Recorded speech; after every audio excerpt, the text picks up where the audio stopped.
after a fist bump as Ploopy tries to make a Midwest upset now against the second seed. I think they can do it.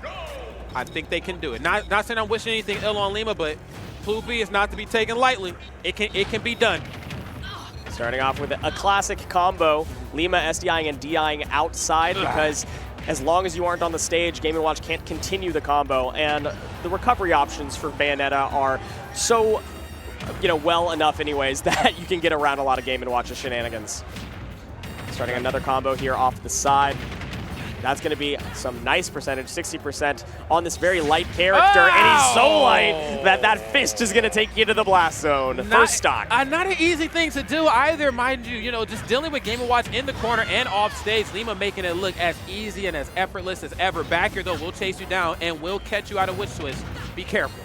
Okay. 110% on Lima, absolutely. A smash attack that Ploopy loves to throw out. Will take it, trying to go for a ledge trap. Nothing too unsafe at this point. Back air sends Lima off stage, but we're not going to go deep because it's very difficult to edge guard this character at that range. Yeah, knowing just the potency that Game & Watch has in the corner too, with down tilt, forward tilt, even using neutral special to set up something to constantly keep resetting you. I mean, when it comes to patience, it just feels like Lima just wrote the book on it. Oh, but you have a seat though. Hit it with the DX Racer. We got resets on stocks. Chair to the face.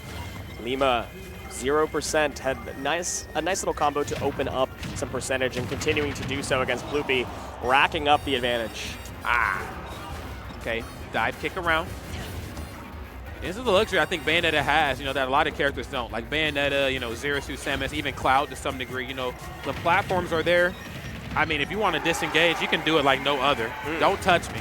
Don't even look at me. I don't want to talk. I don't want to engage in a neutral.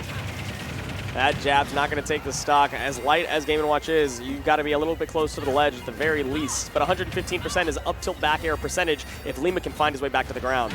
Okay. Witch twist back air. Not a combo, but a confirmed nonetheless. Dealing with Game & Watch in some areas that I'm trying to tell you guys is very difficult to do. Game & Watch has I'm not going to say get out of jail free card, but does have that ability just to kind of, when things are a little too dicey, I am out. I'm going to be out of this situation. Okay. Running back to center stage, Ploopy just holding down the center. Lima not pressed to aggress, but if Ploopy uses something unsafe on shield, Witch Twist is the name of the game. They trying to bait out the corner with up smash. Hyper rare right here is Lima. Knowing how quick a stock can be taken from you. I mean, we see it so much on Bayonetta's behalf, but the same can be certainly said for Game & Watch as well too. I mean, you fall victim to a hammer in the right spot or a tear center stage, and just like that is one stock apiece. Ploopy looking good. There's only a one Game & Watch combo, especially if you open it up with a Nair to clear this up, but the bats within gets Lima out of danger if for only momentarily. Oh my god, does he get the spike? It is teched just enough. You can still get back to stage. We have to have ABK in the pocket still. And he does it again! The down air spike! Ploopy feeling himself after that Ploopy, get plooped on, man. Damn. Ooh, baby. Get plooped on.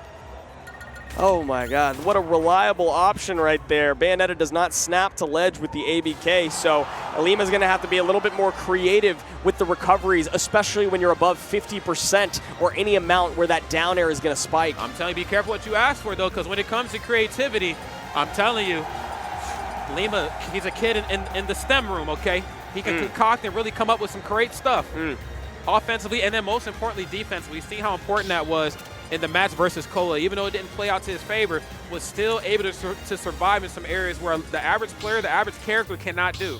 So let's see how great the creativity is going to be here for this next game. Ploopy up a game right now with the Game & Watch.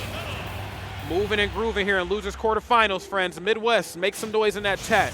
Strong opener right now for Ploopy, going into game 2 with the lead against the number 2 seed, the number 15 player in the entire world from Ploopy, who was but honorable mention on the Lumarank 2024.2. Already making a statement, but we're going to Smashville. Things get a little bit more claustrophobic here. They most certainly do. Uh-oh, where are we going? Okay, maybe edgeguarding is the name of the game. Ploopy has found a special sauce and is trying to make barbecue with it. Uh-oh. Okay, oh, nice. I love that sliding heel kick. Because even when you think you're out of the weeds versus Lima in the corner, you're not. Oh, my God. You can't just rip that. Bayonetta is all over the air. I think up smash is one of the things that's absolutely not going to hit. Yeah. Maybe down smash. Yeah, again, Lima is also picking those points a little bit more carefully on when it's time to go for afterburner kick versus when it's time to go for dive kick. No ledge trump for you. Still fishing for it. Ploopy not finding it, but keeping stage, which is important. Able to find the chair at this moment. Very even on the percentages, but Lima's not been able to find feet on the ground or getting Ploopy in the air, which is important. Okay. Back air. Lima's got to get back to stage. You got to put Ploopy in the air if you want any chance of taking a stock at this moment. Right now, though, it's all back foot for Lima. And I love that patience, too. Oh, yeah. Okay, smart stuff. Not very many options on the way down for Lima. So when you see down there, trust and believe it was because I had to use this. Not something that I wanted to do. Oh, that jab's going to definitely... Oh, he fell out of it. Was that SDI? It looked like he's a hard SDI up to fall out of it at the perfect time. It might have taken the stock at that percentage on Game & Watch. A very crucial moment right there for Ploopy to maintain. I'm telling you, that ain't the easiest move in the world to SDI out of. You know, traditionally, when you get caught in Bayo jab, you're in it till she's done. Footstool, but nothing afterwards. Dash attack in. Dash attacking is crazy. Oh, and another one for your trouble. All right. Lima mixing in some options we have yet to see from him to confuse Ploopy at the very least, but not expecting it to catch the ledge hang. Ploopy's got a little bit to learn about this matchup, it seems. You better be careful, okay? I am the Bayonetta. I know that there are very strong Bayonettas in the Midwest, but I am the one. Wait, okay? Isn't Death Spade in Kansas? Death Spade's in Kansas. I believe we have Geist in Ohio as well. Right. So big shout out to them, too. Where y'all at? I need y'all at the next CEO. Where y'all at, man? Come on. Ploopy definitely has to have some Bayonetta matchup experience because Death Spade is like the #1 player in Kansas, or at least in that sub-region. And it's looking to be the case from the game lead. But for this game right now, Lima's showing him some new stuff. Oh, yeah. I'm different, okay? No dash attack and no F-tilt. Again, characters that don't have the recovery system that Bayonetta does, you know, a little bit more prone to get hit by that. Standing jab. Sneaky, Lima. Eat this back air. Snapping turtle. It's that back air to close out the stock. The walls on Smashville are a little bit more shallow than some of the other stages, but it's made up for by the fact that the center platform is so small itself, falling out of the forward air, not able to connect off the top. Nope. Almost, though. Both sides trying to keep those feet onto solid ground.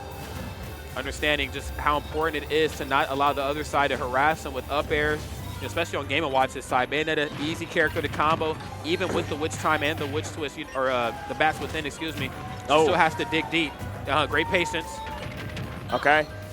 Yeah, you can't get those Nair combos on the Smashville platform because it's so high up there that unless you do like an IDJ Nair, you don't get to continue a combo using the platform. Oh! Okay, just letting it rip. That's what we're talking about. The down smash is one that can connect if Bayonetta is in the air, and it hits that ABK angle as well. And great presence of mind, too, mind you, on Ploopy's side to go for the second down smash, too, setting up that down air, knowing that Lima has expended a lot of options in the air. There will be landing lag on the way back down, and then catching him in the corner in a way that not a lot of characters can with that down air. Oh my God, Ploopy far ahead in this game, having made a huge comeback thus far against Lima.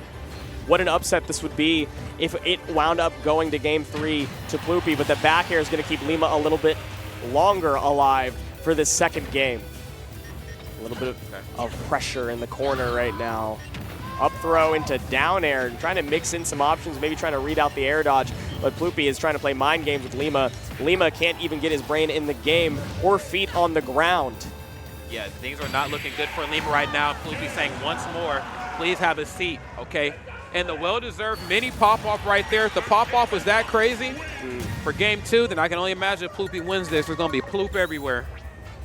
I'm sorry, I can't let it go. I can't. Okay, so I have a little bit of knowledge about this now. Maybe you guys are wondering at home, how is Ploopy an honorable mention? Not exactly noteworthy on the seeding. He's number 12 seed at this tournament, beating the number 2 seed in this tournament, beating the number 15 player in the world. The amount of games that he has against Death Spade, he's got over 130 games played against Death Spade. Is that right? And he's up 70 to 67. So he definitely knows this matchup. It's actually, I think, his most played matchup of all time, and he's showing Lima maybe a Game & Watch matchup experience that he hasn't seen before. Yeah, maybe. I mean, you know, again, there's just a lot of Midwest hidden killers because of how large the region is, but, you know, when I think of players like that are killers on the low, I'm thinking of Ploopy, I'm thinking of Candle, I'm thinking of Geist, you know, I'm thinking of all these wonderful faces, you know, Death Spade as well, too. I mean, I want to see more representation here in this portion of bracket. I would also like to see this go to game number 5 as well, too. So, Lima, show me something. I want you to get a game on the board. Oh, my damn. Oh, man. Lima's showing why he's got maybe a losing record against some other Game & Watches as well. This matchup does not look fun for Bayonetta. So many tools that are just fully countered by Game & Watch's kit. And Ploopy, with all of the Bayonetta experience in the world, knows all of the tools. That spot of the down air down smash sends straight up. Yep. No doubt about that. And again, just always having that down smash set up properly. We've seen it at the end of the last game, and we're seeing it here. Oh, okay, great presence of mind right there from No Lima to go. shot, we're hitting the 9. Yeah, right. You got too lucky already, Ploopy. Yeah. I like that bullet arts usage there. The down air, even though it didn't hit like how he wanted it to, still with the active hitbox up close, just trying to keep Ploopy at bay. Ploopy up close is dangerous. Okay, up air. getting back to stage. Lima, though, still having trouble finding the groundedness that he needs, bouncing off of the ledge for another chance at life, avoiding the edge guard for but a moment more. Yes, you can dance, but can you tango up close? Lima cannot find the floor. Well, let's see how great them dancing shoes are.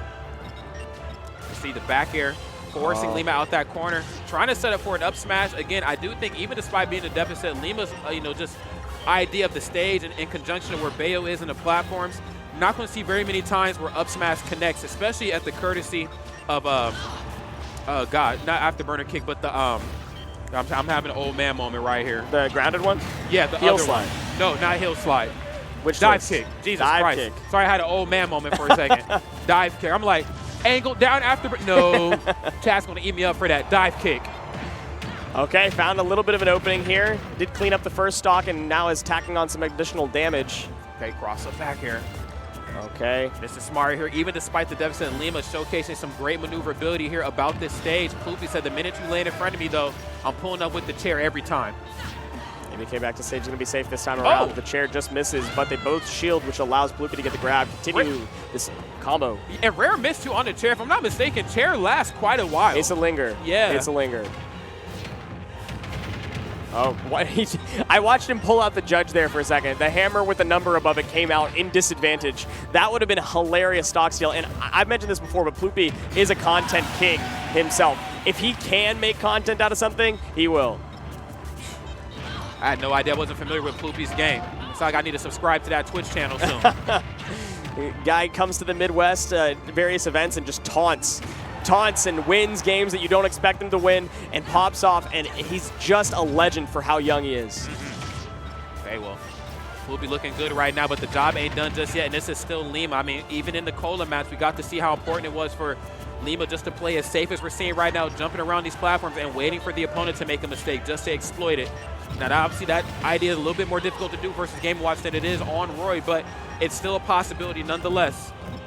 Ploopy has defeated Geist, Ploopy has defeated Deathspade, but he has not faced the likes of a Bayonetta as strong as Lima. Can he take out the #1 Bayonetta in the US and continue to run his way up the ladder? He's trying to in this game 3. Lima not able to take the stock, keeping himself in danger, unfortunately. Ploopy fighting his way back to center. Yeah, he is. And more importantly, now facing Bayonetta at the ledge while her back's to the okay. Okay, yeah, okay. That's a very nice punish right there. You cannot use Chef on the ledge, which time punishes every projectile, no matter how it lingers, but the up smash finally connects. As many times as he's thrown it out, he does connect the important one. 3-0 Ploopy in a massive upset. Ploopy. Wow. Okay.